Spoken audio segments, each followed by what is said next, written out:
Good evening. I'd like to welcome everyone to tonight's council meeting. Would you please join us in the Pledge of Allegiance?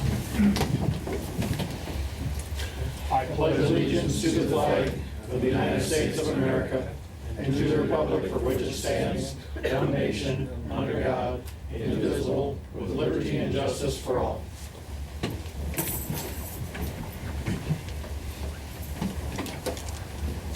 Call the meeting to order and open roll call. Goodell. Here. Slater. Here. Scholl. Here. Davis. Here.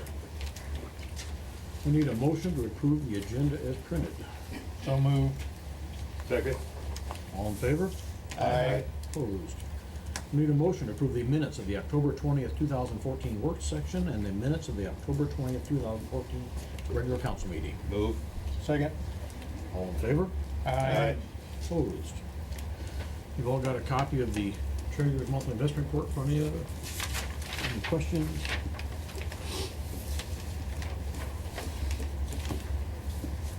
Bigger print at least. To read that. Move to approve. Second. All in favor? Aye. Opposed? Then we need a motion to approve the claims for October. Questions on those? Moved. Second. All in favor? Aye. Opposed? Before we do that. Under communications, do we have anything from the public here this evening? Under new business, we need a motion to approve a new retail cigarette, tobacco, nicotine, and vapor permit application from Shopco Stores Operating Company Incorporated, doing business as Shopco Hometown number 664. Is it in order, Gloria? Yes, it is. So move. Vapor permit. What's that for? For those The new e-cigarettes. E-cigarettes. Gotcha. Oh, okay. Second. All in favor? Aye. Opposed? Next, we need a motion to approve a premise change for Wessel's Oil Company Incorporated, doing business as Wessel's Crossroads. Everything's in order on that too. It's just a requirement by the Alcoholic Beverages Division. Every time there's a, since they have a new building, they have to have that okayed by council. Move to approve. Second. All in favor? Aye. Opposed? We need a motion to approve a request from the Humboldt, Dakota City Chamber of Commerce for street closings and assistance with the lighted holiday parade on Saturday, November 22nd. Same as previous years, and in the chamber we'll again have the chili feed after the parade. Is that Move to approve. Second. all in favor? Aye. Opposed? Next, we need a motion to approve the designation of one on-street parking space specifically for persons with disabilities in front of a building at 12 3rd Street North. This will designate the one spot that was discussed in the previous meeting as a handicap spot, like the council had requested. The other permit section for downtown is not ready yet regarding the residences. Just haven't had a chance to get that together for you. This is over by the old child care building, the chiropractic building. You know, I've driven by there 3 or 4 times and I've never seen a car parked there. Not in the last couple of weeks. Yeah, I know, the last couple of weeks since the council meeting anyway, I haven't even seen a car parked there, but. Maybe it was worth it. Move to approve. Second. All in favor? Aye. Opposed? Next, we need a motion to authorize the submittal of a documentation for the municipality's continuing disclosure cooperative initiative MCDC program to the Securities and Exchange Commission for certain bonds issued from 2009 through 2014. You'll see there's a printout, it's right there, and then there's one on each side. The city needs to disclose the fact that it did not file necessary continuing disclosure documents in previous years for its bonds, and has since rectified the program. The city's been compliant for the last 2 years, but failed to file continuing disclosure statements previous to that date. The SEC has cracked down on this report in recent years, and many cities have had to make this disclosure. It was common practice not to file this paperwork previously, and accordingly the SEC has created a program to allow cities to self-report the deficiency.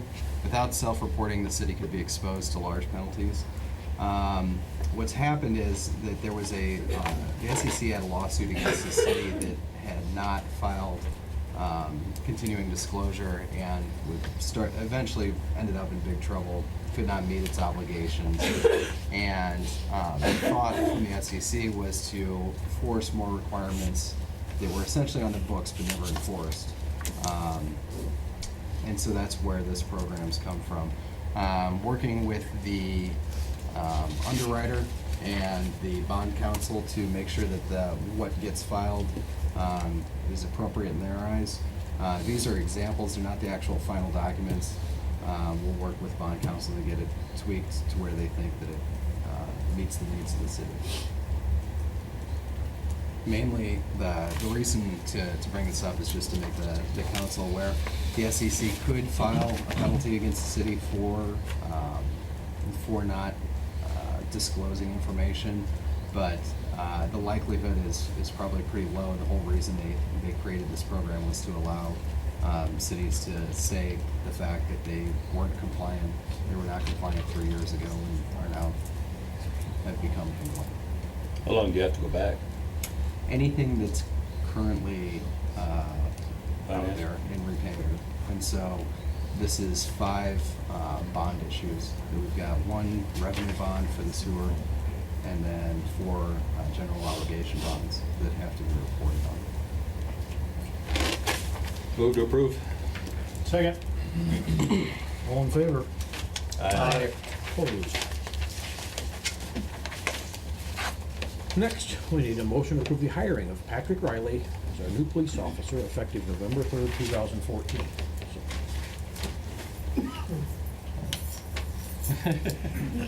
Patrick. All of you have met Patrick already, and I would like to introduce him as the next police officer and get your approval on it. So I think I want you to talk a little bit. Tell us a little bit about yourself. My name's Patrick Riley, from the Fort Dodge area. And I'll start looking here shortly, as soon as my 2 weeks is up for my current job with the Webster County Jail. Looking to get a house and move here, get started. Graduated from the Fort Dodge Senior High class of 2010. I have my AA and my AS from Iowa Central, AS in criminal justice, and then I have my bachelor's degree in criminal justice from Bemidji State up in northern Minnesota. Part of that, I interned with the Webster County Sheriff's Office and the Fort Dodge Police Department. Part of that internship, it was over a course of a whole summer, about 450 hours. So, you know, I have a family member in Arizona that's been in law enforcement, kind of where I picked up wanting to do it when I was little. So, that's where I, you know, kind of my passion came from to want to continue my career in law enforcement. So, Standing. Yep. Move to approve. Second. All in favor? Aye. Opposed? Welcome aboard. Welcome aboard. You will have to attend the 8-week intermediate course. When is that, Dean? That'll probably be in March. In March, right? Yeah, and with the new deputy that we hired, hopefully we can save some expenses by sharing travel and all that stuff, so. New deputy on a short one too then? Yes, yep, he'll be going the same one, so. Okay. And Okay, Mike, thank you. just for the council's information, just like previous law enforcement academy expenses, that there's a 3-year contract that gets signed with that, so that if anybody does leave before those 3 years, the repayment kicks in. So it's been common practice for many years now. So. Did we vote? Yes. Oh. Unanimous. Next, we need a motion to approve a commercial tax abatement application for a new co-op incorporated of Humboldt. New co-op has built a new grain dryer to replace the one that was damaged in the fire last year. This dryer is eligible for tax abatement under the limited program created by the city with Midas to provide for abatement of their grain bin in 2011. This abatement starts at 75% of assessed value of the improvement and decreases 15% every year down to 0 after the 5th year. The dryer is valued at a little over $1 million. and the old dryer was taxed around $250,000. From talking, it sounds like, I know that one of the concerns that Walter brought up and a lot of citizens have brought up is the concern about the trash that's coming out of the new dryer. It appears as though new is pretty aggressive on getting that solved, so hopefully that'll be addressed pretty soon here. Yes. Yeah, it is a terrible mess. So I think they've heard a lot of phone calls about it, and they're really working hard to try and get it resolved.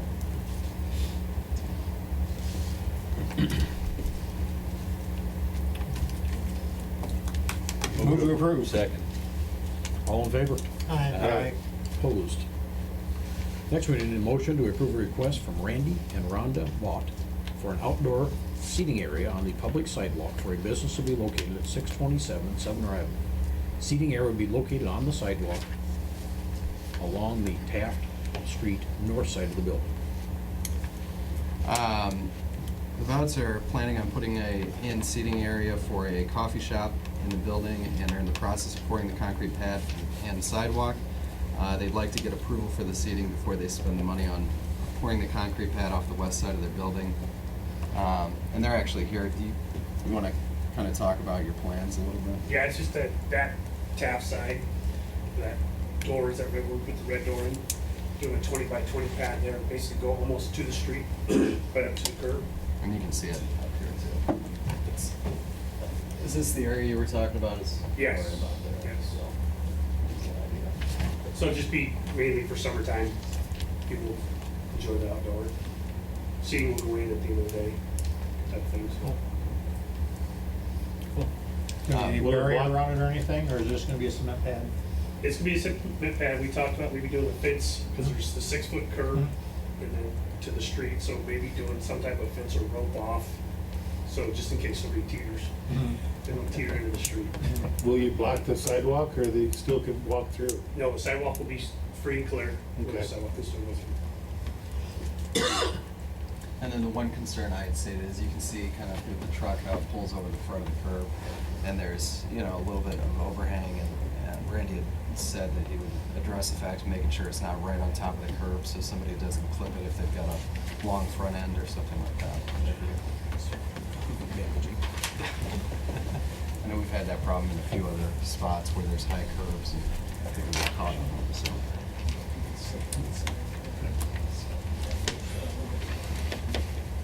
Move to approve. Second. All in favor? Aye. Aye. Opposed? Ready to go? Thanks for choosing downtown Humboldt Yeah. too. Appreciate it. One day we'll open. That's okay. Monday you'll open? One day. Oh. It's a great place to have a business. We've owned it for years, so there's been some issues this year. We had to kind of stop construction in February. We haven't made it since February, so soon we'll open. Good. Well, good luck. Under resolutions, we need a motion to approve the following proposed resolution number 2014-122. A resolution approving annual financial report for fiscal year 2013-2014 for the city of Humboldt, Iowa. You guys got copies of the full report in your packets, and I hope you've had time to review those. I'll just kind of summarize. What this report tells us is how we did with our budget for fiscal year 13-14.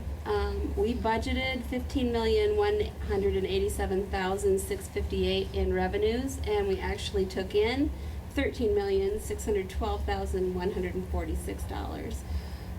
We budgeted $17,838,282 for expenses, and we spent $14,246,913.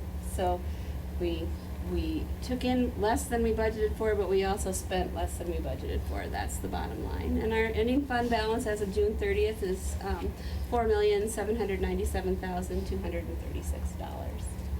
The $2 million difference in revenues that we anticipate, one particular thing? or is I that think just it's mostly in the water plant project, the timing of the loan funds coming in versus fiscal year, because the project should have been completely done that year, and wasn't done till this year, or yet. Yeah. 2014. It's a good year. For a lot of things. And that's the same with the expenditures too. It's all mostly water plant stuff. Do we have a motion? So moved. Second. Roll call vote. Goodell, Aye. Slater, Aye. Scholl, Aye. Davis. All right. Next, we need a motion to approve the following proposed resolution number 2014-123. A resolution approving pay estimate number 2 from Blacktop Service Company of Humboldt, Iowa for the roadway system maintenance project in the amount of $160,428.32. We have Bob and John here tonight. I know there's been a lot of concerns about citizens and council members to Aaron, and I know there's been a lot of things brought up and stuff, so Yeah, Bob and I had a conversation earlier this week. We've had several conversations, and I know David's had several conversations. This has been an ongoing issue, previous council meetings. I asked that David see if Bob could come, just because of the, large, outcry that exists within the community of people who are very irate about the state of the project and how things have gone on. I've got serious concerns about where we're at year-wise, and so just figured it would be appropriate to have this conversation, especially with the large pay estimate on the agenda here. So, do you want to? kind of tell us where the problems are, if, where Bob, we're you at, wanna or- come up and? Not really. The street work's done, right? Except for the radiuses on some of these On s- intersections that have to be replaced. Can't do Right, radiuses, right. we do the sidewalks. Right, Yeah. right. Tell us any news on the concrete people at all? The concrete guys will be here Wednesday, setting forms. I talked with Bruce before the meeting. He will have people here Wednesday setting forms. This thing it goes back to the rain and the weather we had all year. Everything got late. This project got pushed back, trying to get some dry weather. Bruce started here. We had another project in Sway City for the DOT. And when they tie these ADA panel ramps with street projects, it's a problem. We only got one bid on this project here. People don't want to do it anymore. We got one bid up there. Last year in Spencer, the contractor that did these panels tore them out twice. He poured them 3 times before they were accepted. Bruce got up there. It should have been a 3 to 4 week project, according to the plans, the specs, the staging. The plans were such a disaster. He's still there. He's been there for 2 months.